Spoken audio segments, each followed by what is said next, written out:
Right, so it's after 9 p.m, so I kind of cannot really talk too loud because it's like quite late at this point, and obviously I had to set up a pretty strong light on me because otherwise, well, my lighting in my room is just... I literally recorded this video yesterday, and after I tried to edit it, I actually messed this up and it didn't go quite well. So I decided to actually re-record it.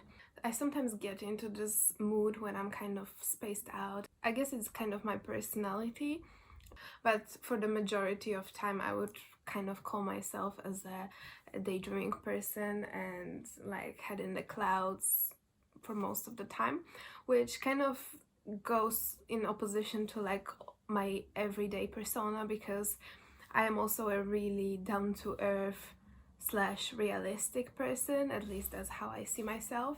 So when I say that I'm kind of a dreamer inside, I'm always quite realistic. I'm always quite negative in a way that I'm always preparing myself for the worst, and yet in my head it's like my head is full of unrealistic plans and scenarios for my life that would probably never happen. So that's like the second side of my personality, in case you didn't know.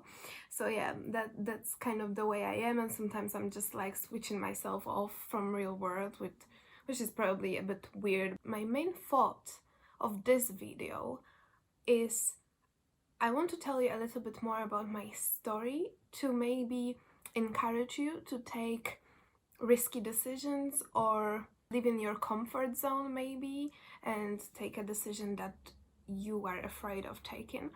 I am no example for doing anything or coach or motivational speaker or whatever in any sort of way. I have no psychological background. I'm just gonna speak from my own experience, and maybe it will help someone or someone can relate to it, and I think that will be perfectly enough for me.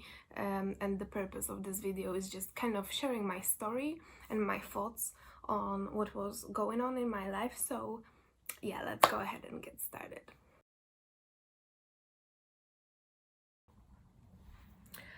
Alright, so I would start from the beginning, basically.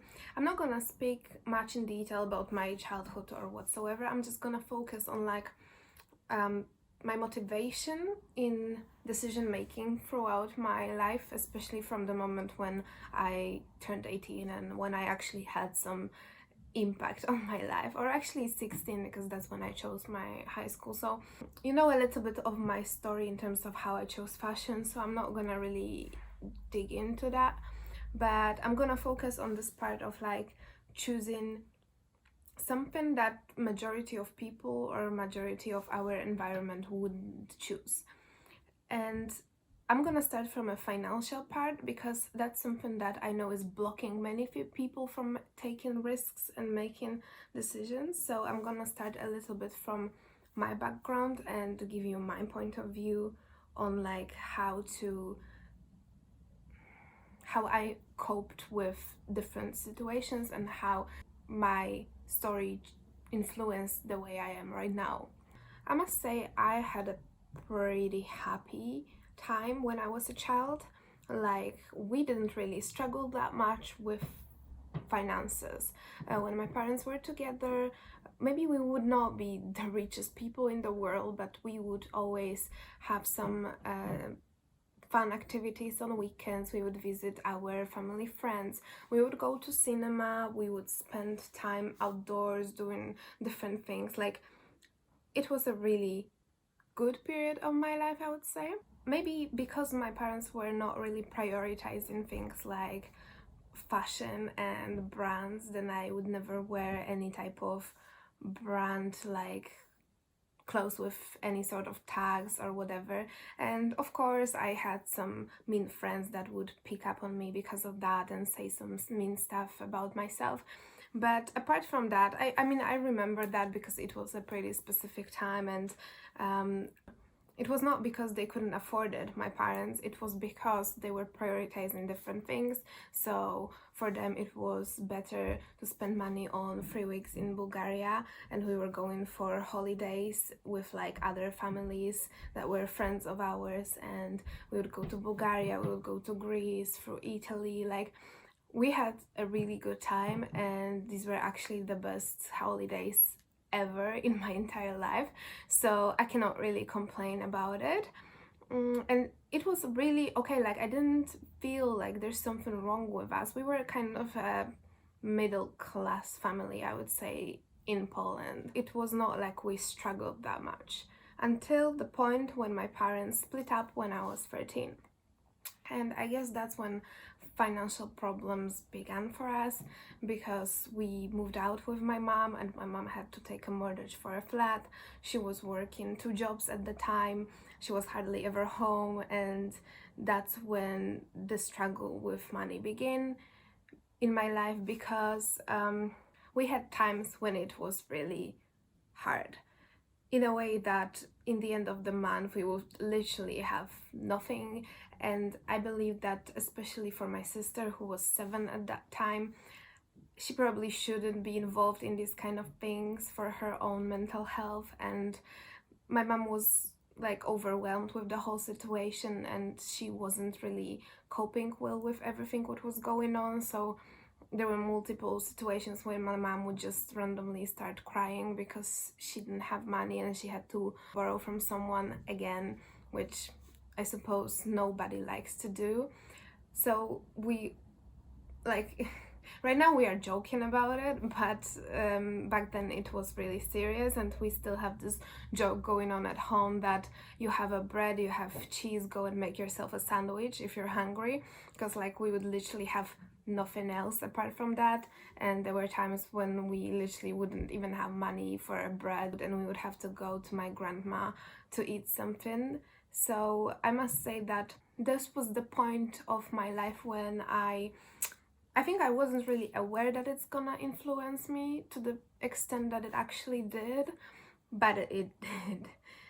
In a way that I think that I have this kind of contradicting nature in me, because one part of me, because of these events, because of this constant struggle and my kind of need to grow up as soon as possible so I can earn my own money type of responsibility in me, and this feeling of fear and anxiety around money shaped me in a way that, from one point of view, I thought that I would never want to be this kind of person who always struggles with money. Getting to this point, as my mom did, that she would kind of sometimes manage her money in a way that she would go a little bit over the top in the beginning, and in the end there would be literally nothing. I really was against it.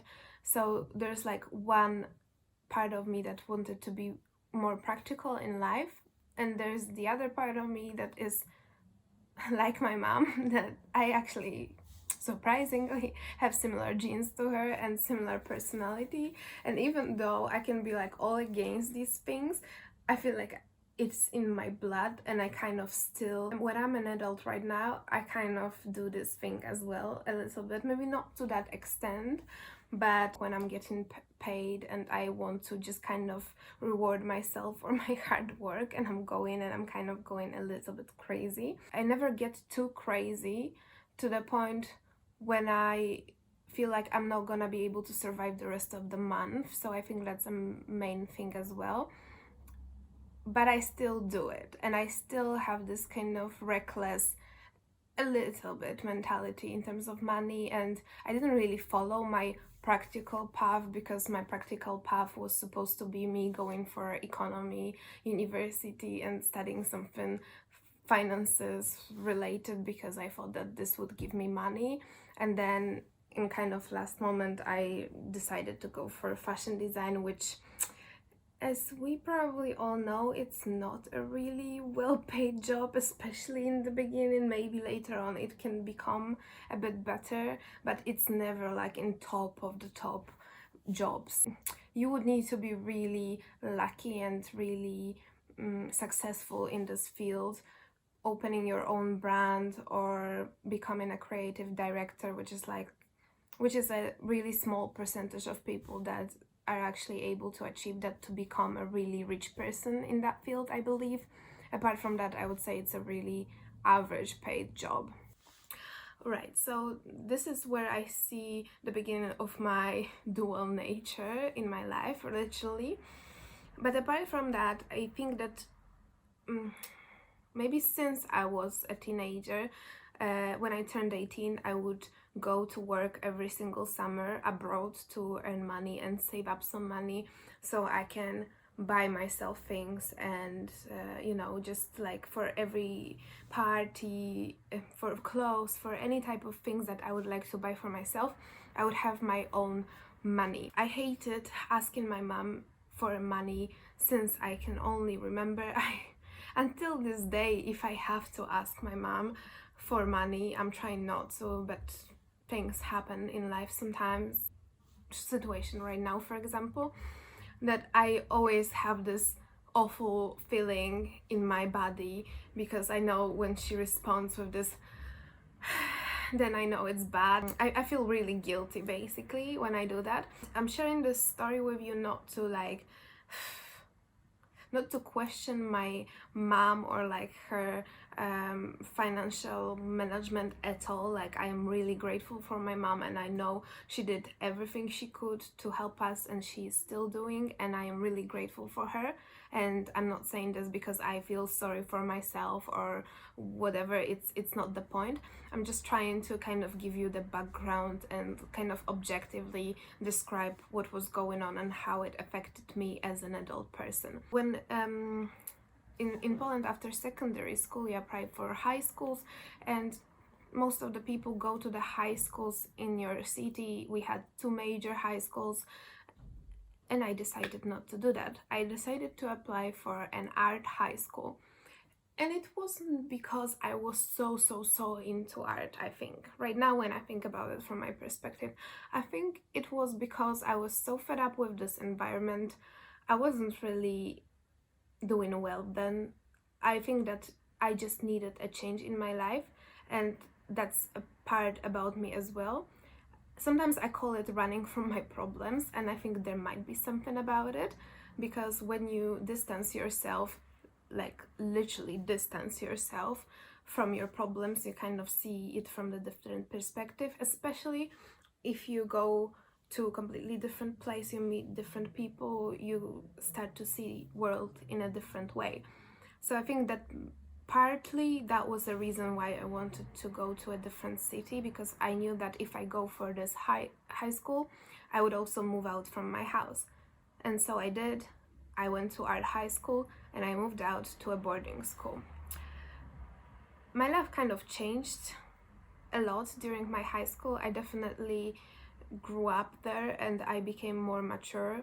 Also, in terms of finances, I was, as I said before, working every summer. I would literally go by myself to Holland or Germany and work in like field with weeds and picking apples. That was like the job that you do on your knees for 8 hours, whether it's 35 degrees or it's raining, no one cared, that's what you do.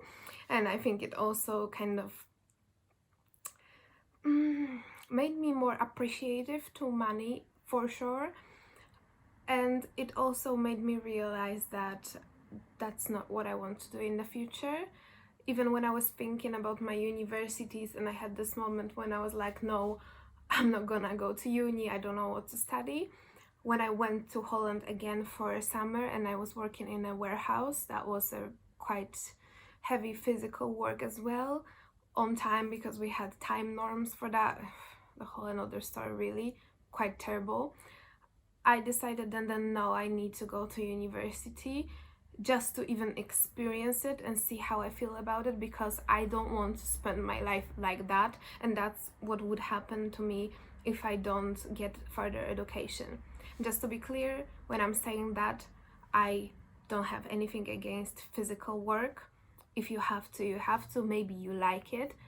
At that specific time of my life, in that specific place, I absolutely hated it. So I just knew that job was not for me. I'm also an ambitious person. I just wouldn't want to do something like that for the rest of my life, and that was my personal choice.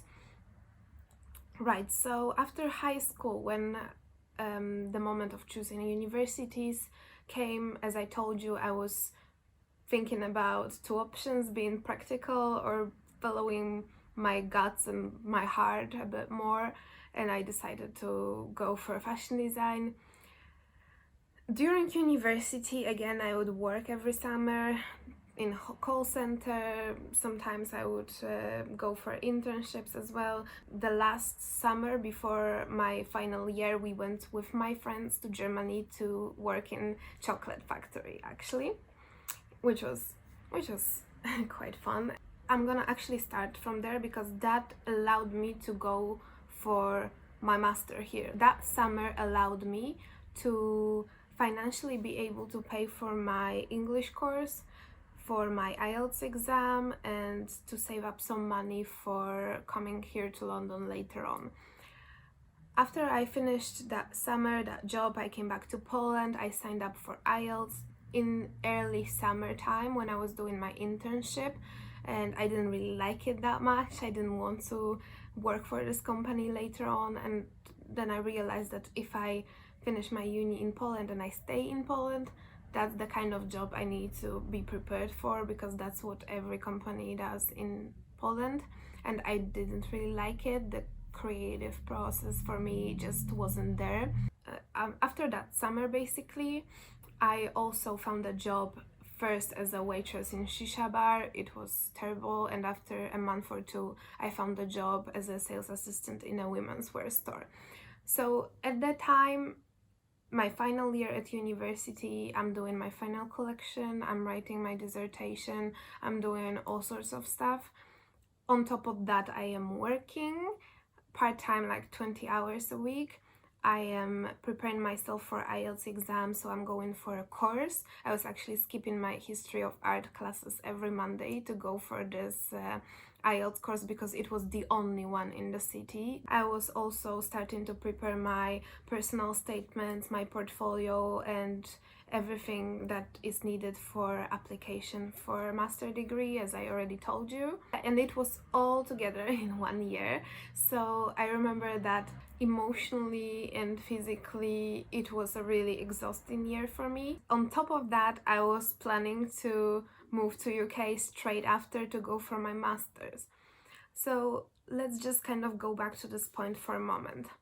When I'm talking about all these applications, about the whole process of moving out, and it may sound so easy and just like, oh yeah, I did this, I applied, I passed IELTS, I did blah blah blah.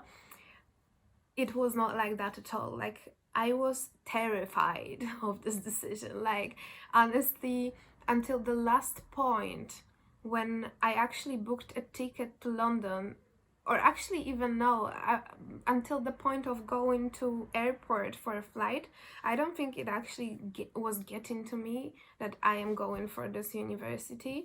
I think it was all blurred in my head and I didn't actually believe it. So when I was thinking about it and leaving my comfort zone, leaving my friends, my family, living on my own after this last year of bachelor degree, and I literally had 2 or 3 weeks at home and I was already looking for places to go to in UK, and I was preparing myself for even bigger stress for myself because it was even worse for me to go to a different country than finishing my uni in Poland.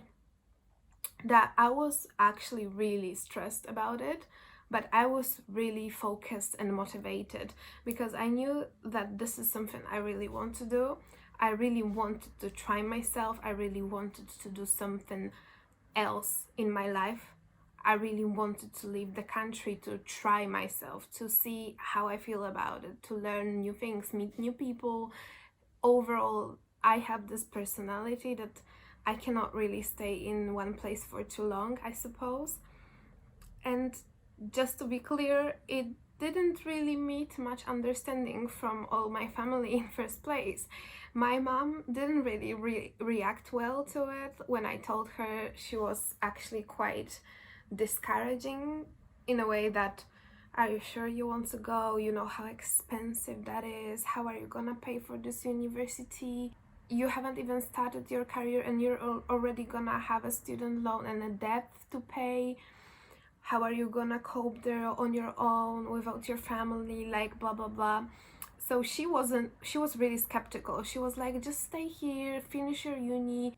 After I took all these steps to start learning English, and she saw how involved in this process I was, and that she cannot really talk me out of this idea, she started to be more accepting and supporting. But I will always remember this rough beginning, because I don't know, I felt sorry a little bit, and I felt a bit upset about it.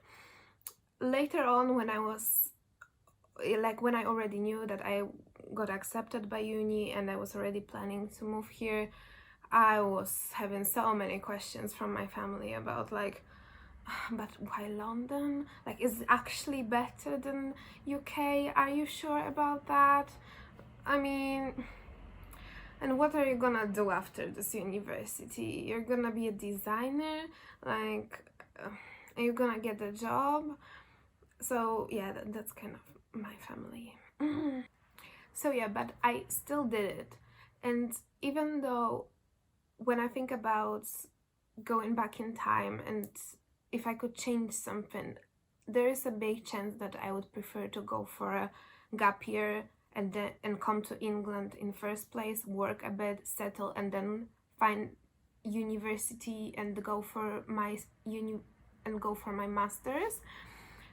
But still, I do not regret the decision I made, and I would make it again to come here.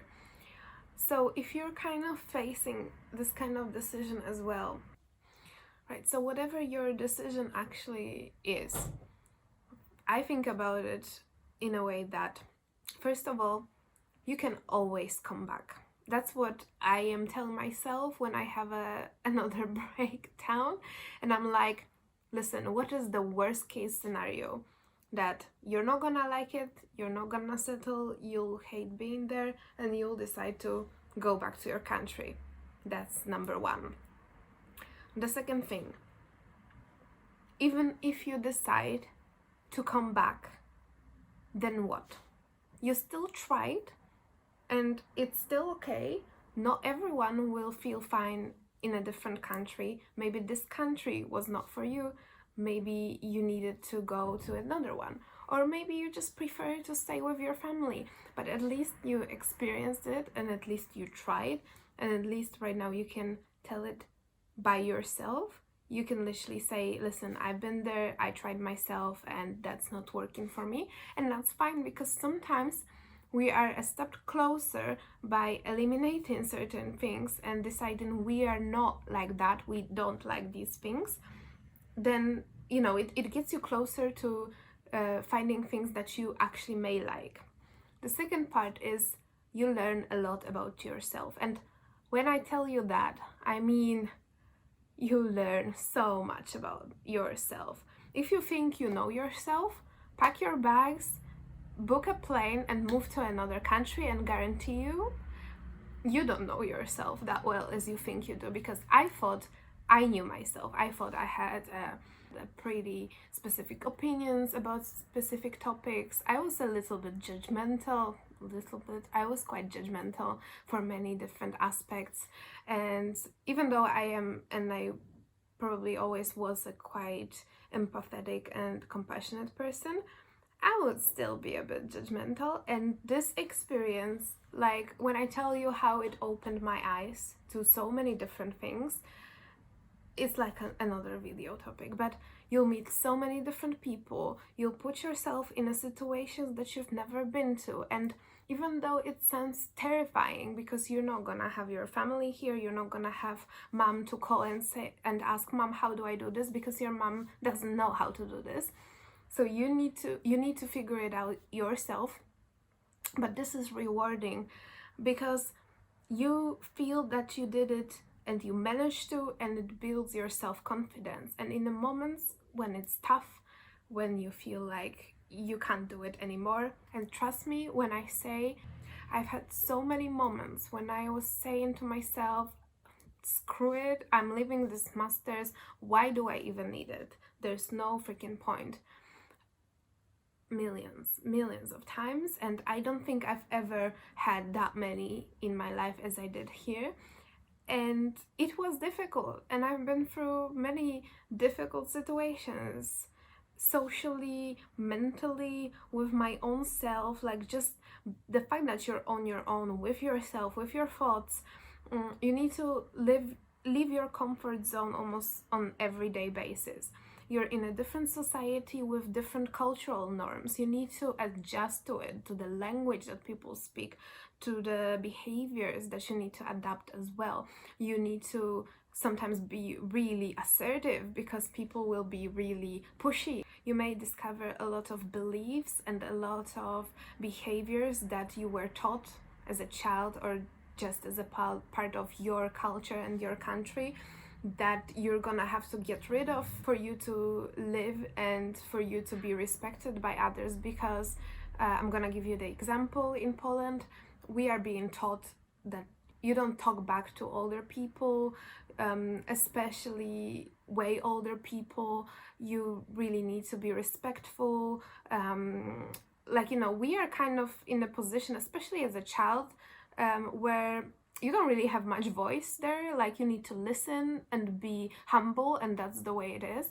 And here it is not like that. Of course you need to be respectful, but when I tell you how many times you just need to kind of put your foot down and be like, no, I'm not gonna be treated like that, and this is kind of against you because you were not brought up this way, and you have this anger inside you that from the one side someone treats you this way, from the other you feel this huge lack of ability to say something because you can't. You just feel like you're a child in this position because nobody taught you how to defend yourself, and you need to do that. I had so many situations like that, and I think that's a really big lesson, to be unapologetic and to learn yourself again. You also see how many values and how many different things you took from your family home, and how many things you have that you were taking for granted, and you thought that it's so normal because in your society, in your environment, they are normal.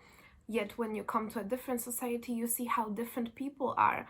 And it's actually amazing because you get to know so many different cultures, and you can see many similarities and differences, and you can analyze that, and you learn, and it opens your mind and it opens your eyes. That's why these experiences are so valid. So once again, if you're facing this kind of decision, maybe you're just after university, you just got your degree, you don't know what to do because you don't really have opportunities, and you're thinking about leaving the country. Let me tell you, as cliche as it sounds, there is this saying that you will never be criticized by people who do more than you did. You will only be criticized by people who would never do the things that you want to do. And I think it says actually a lot, because all of these people who may discourage you from taking a big step or making risky decision are usually people who like to stay in their comfort zone. And in my opinion, you never grow when you stay in your comfort zone. You're always gonna be there. And listen, you can always come back to this little city that you live in. You can always come back to your family town and rent a studio. But my personal belief is that we don't belong to places that we were born in. Just because you were born in a certain country, in a certain region, in a certain city, it doesn't mean that you need to grow up, get older, and live your entire life there. It doesn't mean like that. I believe that there is the whole world there, and you need to discover the place for you. You need to travel, you need to find this place and be like, this is where I want to live. And listen, this is real, this is possible. When I say that, of course, we may think you're going to Spain for one of the Spanish islands, and you're like, oh my god, I would love to live here. This view, this beach, it's so beautiful. but I will never be able to do that because I don't really speak Spanish. Listen, you can do this, and I'm not a motivating coach or whatever, but I can tell you from my own experience because that's what I did. I packed myself in one suitcase and I came here, and I searched my degrees myself. I applied for them, and this is doable. You can sign up for a course. The best way to learn a language is actually live in the country, so you can just know the basic and then come here. If you know English, it should be okay anyway. You can start from the most basic jobs, and there's no shame in any work, so you can start as a cleaner, and it's okay. It's fine. You're gonna build your career eventually. Why not? Instead of going for another 2-week holiday by the sea, you can actually spend this money on language course. You can spend this money for a couple of days in Spain, traveling on Airbnb, between Airbnbs, and finding a place for yourself. You can save up this money because when you're gonna move, you're gonna need them for deposit or just emergency. You will always need this money. So there are multiple choices that we make. It is about choices that you make. One of the things that I remember from my high school, my art teacher, she told us one thing: why majority of middle class parents have children who in the future become also a middle class adults. In the middle class, I mean, let's say average salary jobs type of thing. So why middle class parents raise children to go for middle salary class jobs? Because that's what we have programmed in our head. You need to find a good job, you need to find a safe job, and that's the way we think. What is a good and a safe job? Well, the one that is paid every single month on the first, on the last day of the month. The best jobs would be probably obviously a doctor, a lawyer, but apart from that, a teacher, a sort of council, government jobs, any type of stable position that will always be needed. 9 to 5, you're going home, you don't care.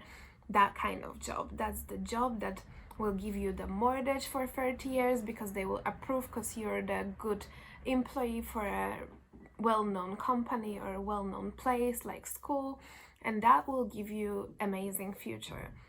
But the question is, do we all want that? Do you also want to be that person in the future? Maybe you do, and it's perfectly fine. But when I asked myself this question a couple years ago, my answer was no. Nobody taught us how to make risks in life. Nobody taught us how to be brave. You're not being taught to invest your money. You're not being taught how to, create passive incomes in your life. We know nothing about it. We know nothing about pension schemes and how to invest and how to profit or whatever it is actually, like how to develop our own business, how to create a business plan. How to actually earn good money, what you need to do to earn good money. Nobody teach you that because we all want to have good and stable job. So in the end of this video, I just wanted to say that these are my personal thoughts. I just don't really want to question anyone else's choices. Like if you're okay with staying in your own town and you're fine with your 9 to 5 job, that's amazing. I'm just talking from my experience and the fact that I wouldn't want to do that, and I didn't want to do that. That's why I made the choice that I made. And if you're thinking about it and you're afraid of many different things, how am I gonna speak? How am I gonna manage financially? Trust me, you will. I did. You can manage studying and working at the same time. I had 24-hour contract. I was earning around £850, and you can survive on this kind of money if you're prepared to be flexible and if you're okay to adjust yourself to different circumstances, to different conditions, at least for a while, and you're okay to, for example, share the house with different people, because that's in London quite normal situation. Not many people can rent houses and flats themselves. If you're curious to get to know different cultures, if you're open-minded to different people, if you're open for another cultures, then I believe you should try, just for your own experience. Just maybe it will be the best decision you've ever made. And even if it's not gonna be the best decision and you're gonna come back, sometimes quitting one thing will open the door for you for another thing. So there might be always a positive outcome of this. And as cliche as it sounds, it's better to regret doing something than not doing it. That's what I believe. So yeah, I hope you enjoyed this video. I really hope I didn't offend anyone by what I said. I just wanted to kind of give you my motivation for why I decided to choose my life and move out of Poland. And maybe if I inspire at least one person, maybe if you can relate to it, or you needed someone to hear something like that, or you needed someone to tell you all of these things, then I'm happy. I hope you enjoyed it. And if you did, please leave me a comment. If you have any questions, I will be happy to answer. And I hope I'll see you in my next one.